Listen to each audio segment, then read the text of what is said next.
कल रात में 12 बजे क्या हुआ कि मार्केट के सुबह सुबह 12 बज गए, डिटेल में समझेंगे आज के इस वीडियो में। देखिए, यूजुअली हम लोग अनंत का फंडा का एपिसोड शाम को निकालते हैं, आज भी शाम को आने वाला होगा। पर मैंने सोचा कि यार ऐसे कोई कसम थोड़ा ना खाइए कि शाम को आना चाहिए। जिस समय रिक्वायरमेंट हो, काफी कुछ हो डिस्कस करने के लिए, उस समय वीडियो आ जाना चाहिए। इसलिए अभी हम डिटेल एनालिसिस वीडियो बना रहे हैं दिन में। आप ही मुझे बताइए कि सिर्फ शाम को आना चाहिए या फिर दिन में जरूरत हो तो दिन में भी आना चाहिए। कमेंट करके बता दीजिएगा। काफी इंपॉर्टेंट वीडियो होने वाला है। क्यों करेक्शन हो रहा है, क्या एक्सपेक्टेशंस है, क्या ये लॉन्ग टर्म करेक्शन है या just part of the game है, कितना इंपैक्ट हो सकता है, क्या हम ओवरसोल्ड हो गए हैं, पुट कॉल रेशियो भी धीरे धीरे टूटता जा रहा है, तो क्या हम ओवरसोल्ड धीरे धीरे होते जा रहे हैं मार्केट में, सब कुछ कवर करते हैं एक साथ सिंगल वीडियो में। इस वीडियो के बाद आपको कोई भी वीडियो देखने की जरूरत नहीं होने वाली। सबसे पहले स्क्रीन पे आ जाइए। ये देखिए, बाय द वे ये टेलीग्राम चैनल है, ओपन फॉर ऑल, फ्री है। फ्रॉड चैनल से बच के रहिएगा क्योंकि हजारों फ्रॉड चैनल बने हुए। ओरिजिनल का लिंक आपको डिस्क्रिप्शन में मिल जाएगा, उसको ज्वाइन कर लीजिए। कभी कभी मुझे अर्जेंट अपडेट करनी होती है तो वहां पे आपको मिल जाती है। सबसे पहले फॉल का कारण समझिए। कारण यह है कि फेड का डिसीजन आया कल रात में और डिसीजन यह आया कि 25 बिप्स की रेट कट होने वाली है। क्या ये रेट कट एक्सपेक्टेड नहीं था? सबको एक्सपेक्टेड था कि रेट कट होगा और यह भी एक्सपेक्टेड था कि थोड़ा सा व्यू हॉकिश हो जाएगा, मतलब आने वाले साल में हम ज्यादा रेट कट्स नहीं कर पाएंगे। इनिशियली एक्सपेक्टेड था कि अगले साल 2025 में 4 रेट कट्स होंगे, पर अब फेड ने कह दिया कि 3 भी नहीं होंगे, सीधा सिर्फ 2 रेट कट्स होंगे।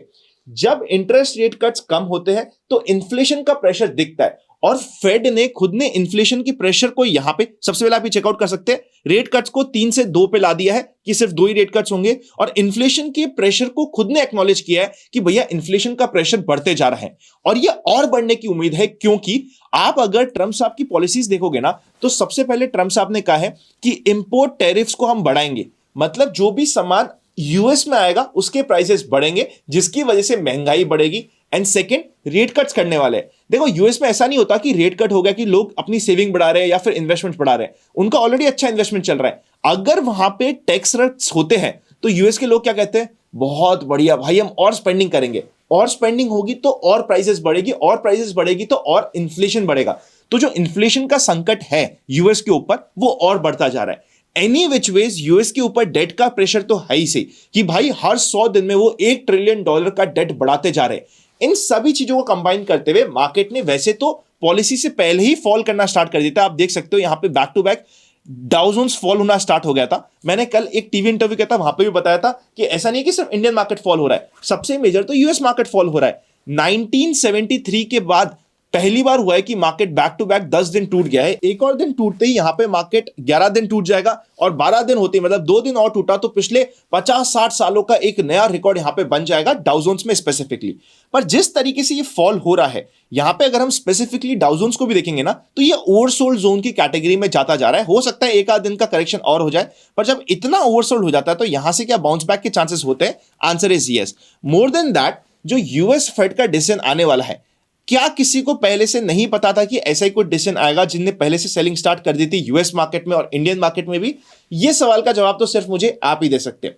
बाय द वे, हम आगे डिस्कशन करें उससे पहले, अगर आपके पास कोई डीमैट अकाउंट नहीं है अपनी फैमिली में किसी भी मेंबर के नाम से, तो एक स्पेशल डीमैट अकाउंट जहां पे आपको एडिशनल ऑफर्स मिलते हैं, डिस्क्रिप्शन में आपको लिंक मिल जाएगा, चेकआउट कर लीजिएगा। यहां पे हम डिस्कशन ये हो रहा है कि जो ये रेट कट हुआ है, वो रेट कट तो एक्सपेक्टेड था, पर जो इन्फ्लेशन का डेटा आया और अगले साल का जो व्यू खराब हो गया है उसकी वजह से यहां पे मार्केट फॉल हो रहा है। तो ये मेन कारण है। इस कारण की वजह से ऑलरेडी एंटिसिपेटेड कारण था, इसलिए मैं पर्सनली ये एक्सपेक्ट नहीं कर रहा कि ये यहां पे जो हमारा इंपॉर्टेंट लोज लगे हुए, मेनली यहां पे 200 दिन का मूविंग एवरेज को तोड़ के मार्केट यहां पे नीचे चले जाएगा। यहां से चलो 500-600 पॉइंट, 1000 पॉइंट का और गैप हो सकता है, पर क्या उसके नीचे यूएस मार्केट चले जाएगा? अभी नहीं लग रहा, बिकॉज ये बैक टू बैक यहां पे जितना फॉल हो चुका है, थोड़ा सा ओवरसोल्ड होता जा रहा है यूएस मार्केट्स। इस चीज को आप बैक ऑफ द माइंड रखिएगा। मैं ये बिल्कुल नहीं कह रहा कि बहुत अच्छा टाइम है एकदम लॉन्ग कर दो, अंधाधुन लॉन्ग कर दो, पोजीशन लॉन्ग कर दो। पोजीशन की तो हम बात ही नहीं कर रहे, पर स्विंग ट्रेडिंग की क्या हमें अपॉर्चुनिटीज मिलती रहेगी? Answer is yes. क्या ये एसआईपीज हमें रोकने का समय? लास्ट मंथ का भी डेटा देखोगे ना, तो सपोज करते हैं 100 नई एसआईपीज आई है तो 80 रुक भी गई है। ये one of the worst data है जो कभी भी आ सकता है कि भाई लोगों को एसआईपी सिर्फ अच्छे समय में करनी थी। अगर आप सिर्फ अच्छे समय में एसआईपी करते थे तो आप कभी भी पैसा कमा ही नहीं पाओगे। हमारी टीम की मदद चाहिए कुछ भी म्यूचुअल फंड्स को प्लान करने के लिए, डिस्ट्रीब्यूशन के लिए, डिस्क्रिप्शन में फॉर्म मिल जाएगा, भर दीजिएगा। नहीं भी चाहिए तो अपनी एसआईपीज मत रोकिए। This is the best time to do SIPs. Third, IPO market बहुत अच्छा चल रहा है। लास्ट वीक के आईपीओ बहुत अच्छा करे, एक्सपेक्टेशंस है और मुझे पूरी उम्मीद है कि अगर मार्केट 23,600 को भी होल्ड कर देता है, अभी मैं इंडियन मार्केट का यहां पे आपके चार्ट लगा देता हूं, 23,600 को भी अगर मार्केट होल्ड कर देता है तो इस वीक के भी आईपीओ आपके लिए अच्छा करेंगे, तो आईपीओ मार्केट पे फोकस रहेगा। फाइनली अगर हम इंडियन मार्केट को चेकआउट करें तो इसने इंपॉर्टेंट ब्रेकडाउन तो दिया है, क्योंकि एक इनका सपोर्ट रहा था 24,100 के आसपास का, उसका ब्रेकडाउन तो दे दिया है। पर अब ओवरऑल मार्केट, इंडियन मार्केट भी ऐसा लग रहा है कि धीरे धीरे एक ऐसे जोन पे जा रहा है जहां से एटलीस्ट डेड कैट बाउंस या फिर थोड़ा सा शांति भरे दिन आ जाए तो we should not be shock. अब इस एवरी के सिनेरियो हमारा यहां पे इंपॉर्टेंट लो हो जाता है 23,800 का।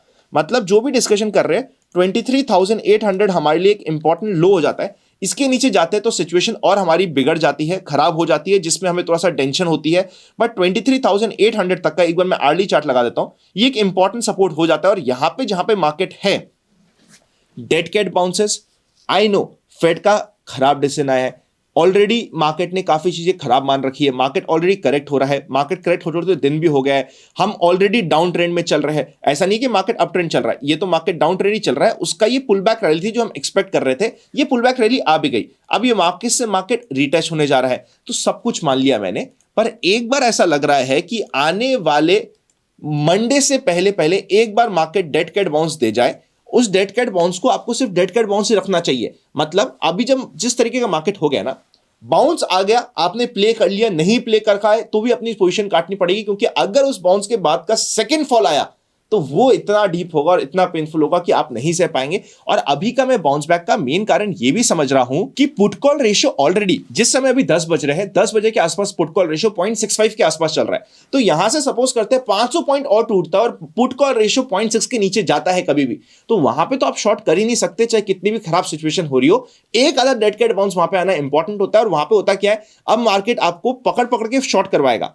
अभी पकड़ पकड़ के शॉर्ट किया, विदाउट एक स्विंग बनने के बाद वापस से वो लो नहीं ब्रेक करे, तो वो एक बैड केस सिनेरियो हो जाता है। शॉर्ट करना होता है तो ऑब्वियसली बाउंस बैक्स आते हैं, हमें रिट्रेसमेंट्स मिलते हैं, वहां पे शॉर्ट किया जाए, इट्स एब्सोल्युटली ओके। वरना अभी रैंडमली शॉर्ट करना बहुत खराब हो सकता है। ओवरऑल मैं कंक्लूड कर देता हूं, देखो अगर आप ट्रेडर हो, बोथ साइड की ट्रेड करनी आती है तो ठीक है, इट्स एब्सोल्युटली ओके। आपको स्टॉप लॉस लेना आता है, इट्स एब्सोल्युटली ओके। वरना आपको लगता है कि नहीं यार मुझसे ये इतनी वॉलिटिलिटी नहीं झेली जा रही, तो आराम से अपना न्यू ईयर एंजॉय कीजिए, क्रिसमस एंजॉय कीजिए, आईपीओ मार्केट में काम करिए, एक बार के लिए मार्केट को सेटल डाउन होने दीजिए, 4-5 से सेटल डाउन हो जाएगा, उसके बाद आप आराम से काम कर पाएंगे।